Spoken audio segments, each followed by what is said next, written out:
Alors, aujourd'hui, on va parler des API. On va voir qu'est-ce que ça signifie. On va voir comment les mettre en place dans n8n avec le nœud HTTP request. On va démystifier tout ça.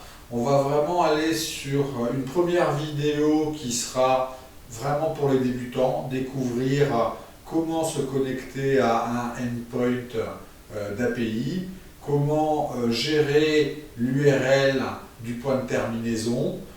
Et par la suite, il y aura d'autres vidéos qui rentreront un peu plus dans la technicité, notamment tout ce qui concerne les clés d'API, les modes d'authentification. Mais pour cette première vidéo, on va regarder les différentes méthodes pour récupérer des informations d'un logiciel cloud avec du GET, transférer des données en ligne avec du PUT et faire des updates et des deletes.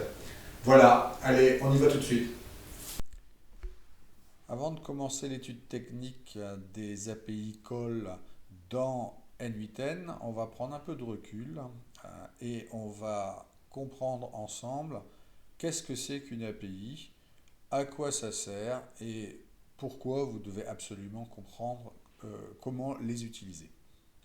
Alors, une API, c'est une couche logicielle qui existe entre votre navigateur Internet et un logiciel mis à votre disposition dans le cloud, par exemple Gmail, YouTube, votre logiciel comptable qui serait en SaaS, c'est-à-dire Software as a Service. Tout logiciel, toute application mise à votre disposition est accessible via votre navigateur favori.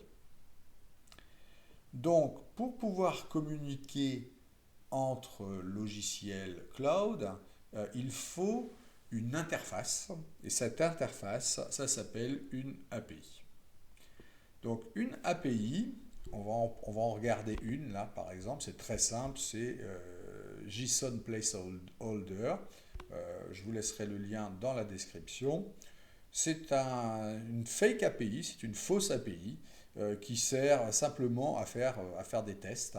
Donc vous pouvez voir ici, ça vous explique le code à utiliser pour faire des requêtes auprès de ce SaaS, de ce Software as a Service qui s'appelle JSON Placeholder.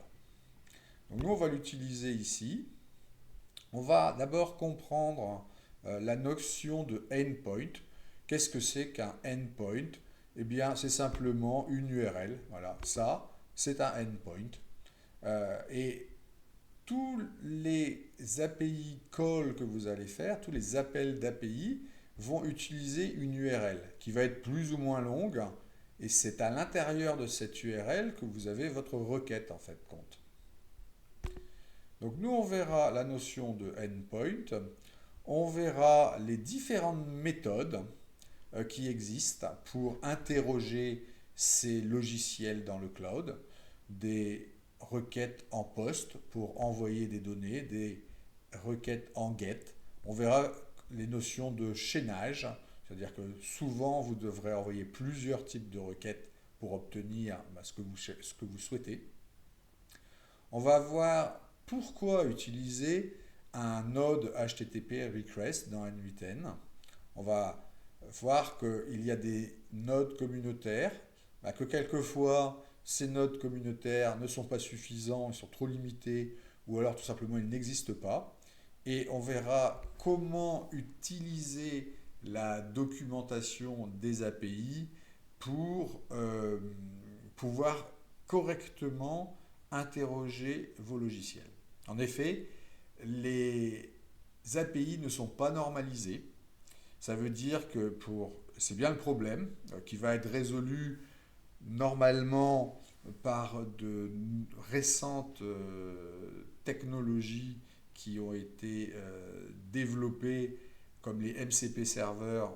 Je ferai une vidéo ultérieurement pour expliquer l'intérêt des MCP serveurs, mais pour l'instant, on n'a pas des MCP serveurs pour tous les logiciels. Ça va venir, il faut encore utiliser des API, d'où cette vidéo.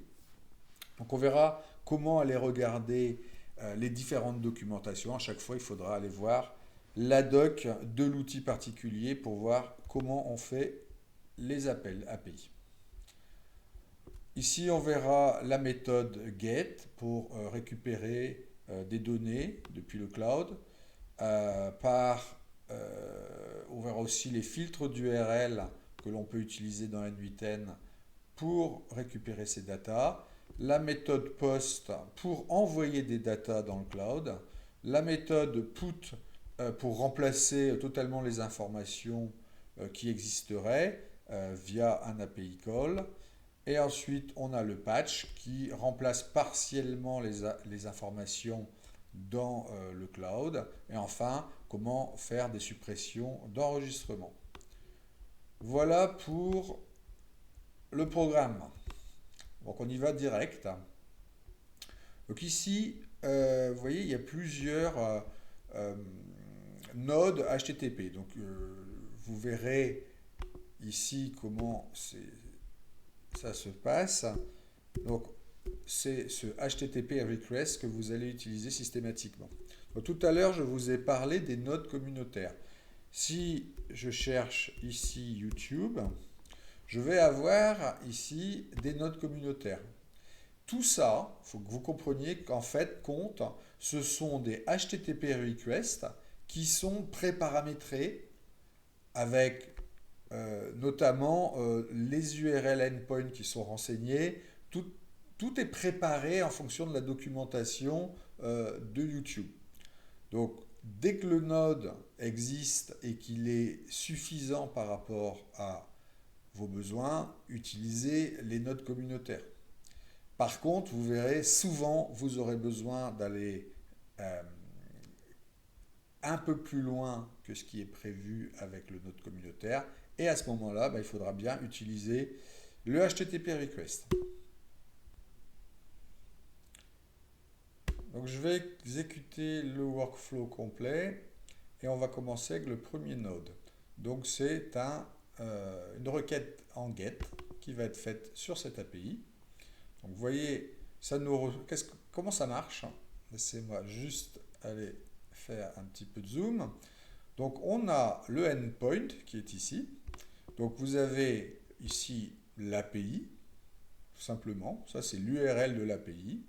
Et ici on a simplement en fonction de la documentation, on a le endpoint pour l'ensemble des postes, des lignes qui ont été renseignées dans la base de données. Voilà. Donc on a 100 lignes qui sont retournées par un appel à ce endpoint. Donc ici, vous avez la méthode dans le node, donc tout ce que je vous ai expliqué tout à l'heure. Vous allez avoir du delete, du get, du add, des options, des patchs, des posts, des puts, tout ça en fonction de ce que vous voulez faire sur l'API. Si je prends ici, on va faire un copier-coller de cet endpoint. Vous voyez comment ça marche? On interroge l'API et ici l'API, comme c'est une méthode get et qu'on n'a pas eu besoin, l'API est totalement ouverte, on n'a pas besoin d'avoir de clés, de login, de mot de passe, on peut y accéder directement depuis une page web. Donc en fait, vous voyez ici, c'est du JSON, c'est un tableau en fait qui est retourné, où vous avez les différents enregistrements de la base de données avec les 4 informations systématiques. Donc vous avez là, en fin de compte, des lignes. Si c'était dans un tableau Excel, vous auriez toutes les lignes. Donc N8N, il fait un appel à ce endpoint et il le retourne soit sous forme de JSON, donc c'est exactement ce qu'on a là, et il le met aussi sous forme de table. Donc là, on a récupéré 100% des lignes d'une API. OK? Ça, c'est simple. Maintenant, ce qu'on va faire, c'est qu'on va aller faire des filtres. Évidemment, vous ne voulez pas, si vous interrogez une API pour la météo, vous allez vouloir la météo probablement de votre ville. Vous ne voulez pas récupérer l'ensemble des villages de France. Donc il va falloir aller faire un filtre. comment on fait? Hop, je zoome à nouveau. Si j'y arrive, voilà. Donc, vous voyez là, notre endpoint, il est toujours le même, mais on a rajouté ici un point d'interrogation. Dès que vous allez mettre un point d'interrogation, ça signifie que vous allez filtrer. Donc vous allez filtrer sur quoi? On reprend ici les infos. Vous avez la possibilité, si vous le connaissez, d'avoir un user ID. Là, par exemple, on peut imaginer dans une API comptable d'aller récupérer un numéro de compte ou un code client. On a l'ID, on a un titre. Donc là, on pourrait aussi avoir, par exemple, le nom du client. Et ensuite, on a le body, c'est-à-dire l'ensemble des informations. Donc, par exemple, ça, ce serait dans une API Météo France, vraisemblablement le temps qu'il fait, ou le vent, ou tout ce que vous pouvez imaginer de récupération dans un site comme Météo France. Voilà, c'est simple. On a simplement filtré sur un ID et donc on le récupère. On ne récupère qu'une seule ligne.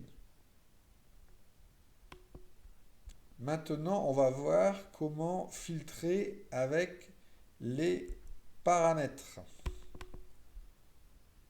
Donc, on a vu avec le filtre d'URL, on mettait un point d'interrogation. Maintenant, si vous avez une centaine de clients que vous voulez ramener, vous n'allez pas les passer dans l'URL. Ça va être un peu long. Là, on utiliserait probablement du JSON. Ça veut dire qu'on injecterait l'ensemble de la liste des clients que l'on veut retourner directement dans les query parameters. Donc vous voyez ici, query parameter, c'est quoi? C'est pour remplacer le point d'interrogation. Donc en gros, on va ici se dire, bah, soit il n'y a pas beaucoup d'informations complémentaires à envoyer et on va utiliser les différents champs de filtre. Donc là, on va dire par exemple user ID, je vais lui mettre la valeur 2, je vais exécuter mon step et là, vous voyez, j'ai fait des filtres, je retourne 10 lignes, les 10 lignes qui sont euh, avec un user ID qui est ici. Si en plus je veux rajouter euh, d'autres filtres, on va dire, on va prendre celui-là, ID. ID, on va aller rajouter un paramètre, donc un deuxième filtre sur une autre colonne, ID. Voilà, on récupère cette valeur. Et qu'est-ce qu'on va avoir? La 12 par exemple. Normalement, je vais ramener qu'une seule ligne. Voilà, user ID 2, ID 12. Vous voyez, c'est très simple. Vous rajoutez autant de paramètres de filtre que vous le souhaitez là-dessous. Et vous allez récupérer les lignes dont vous avez besoin. C'est un peu comme dans une requête SQL où vous mettriez vos paramètres dans un champ de requête. On continue. Alors, on parlait de JSON. Ok, le voilà. Là, on va faire une requête post. Donc, on a vu tout à l'heure qu'on avait du get, du post. Le get, on a fait un bon tour sur le get. Donc, comment récupérer des lignes depuis un logiciel dans le cloud. Maintenant, on va faire du post, c'est-à-dire on veut par exemple créer un nouvel enregistrement dans une base de données. Ça, je reviendrai dessus dans une autre vidéo, c'est l'authentification, c'est la sécurité tout simplement. Pour qu'on n'aille pas sur vos logiciels en utilisant votre compte. Donc là, vous voyez, je n'envoie pas de query parameters. Les headers, ça on verra dans une autre vidéo aussi. Là, on va envoyer un body. Voilà. Donc, pareil, ça remplace des choses qu'on mettrait dans l'URL.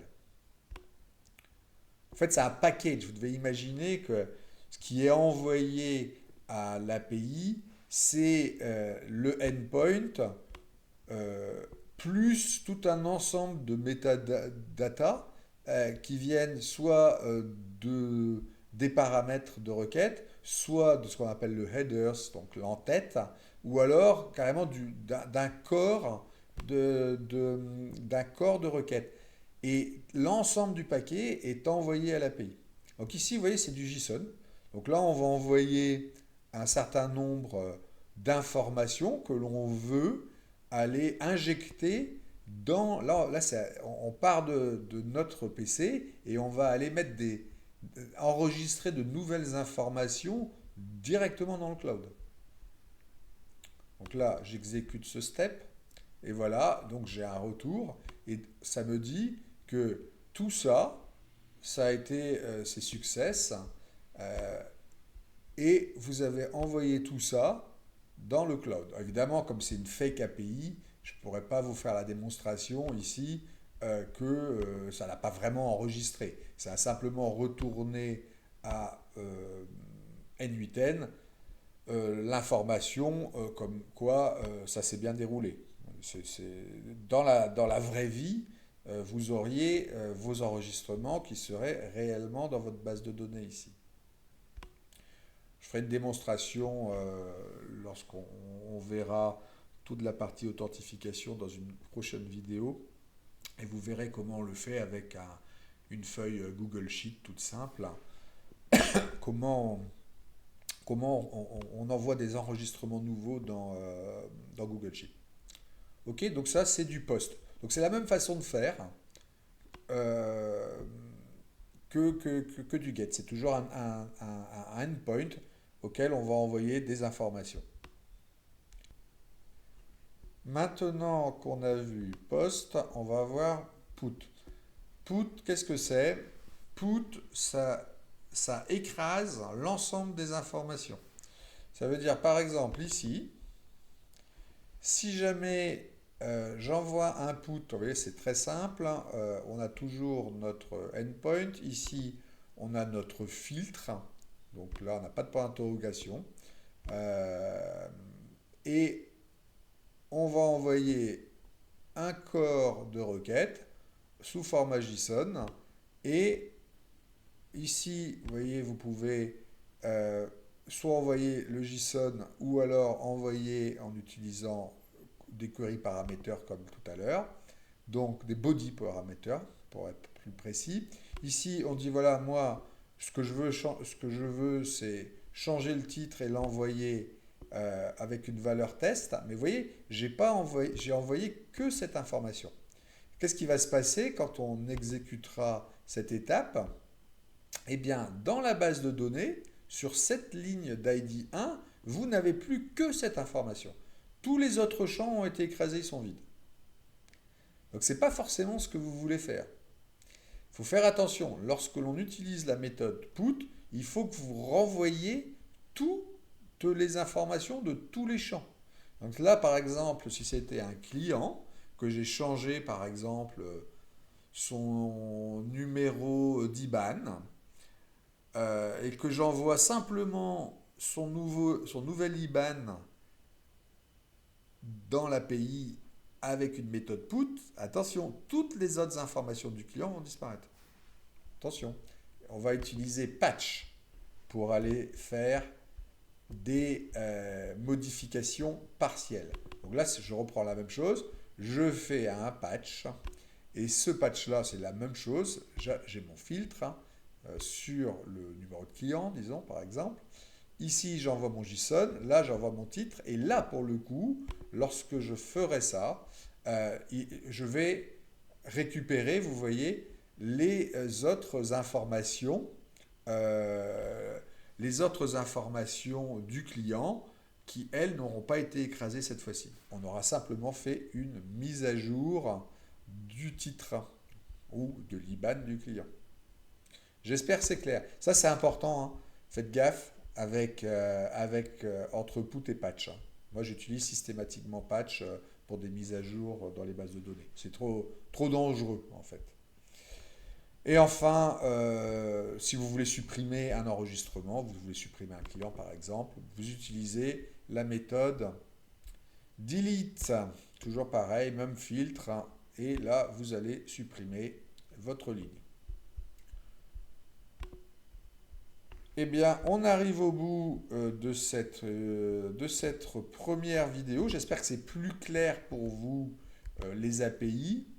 Euh, Testez plusieurs API ouvertes comme celle-là. Vous pouvez simplement faire une recherche sur Google pour les différentes API ouvertes qui existent, pour des tests.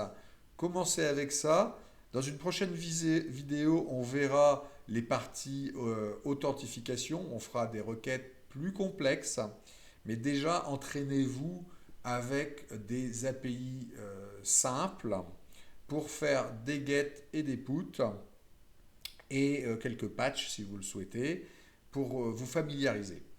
Je vous souhaite une bonne soirée ou une bonne journée. N'hésitez pas à soutenir la chaîne en appuyant sur le pouce. Je prends aussi tous vos commentaires qui sont bienvenus. Et abonnez-vous. Allez, bonne soirée.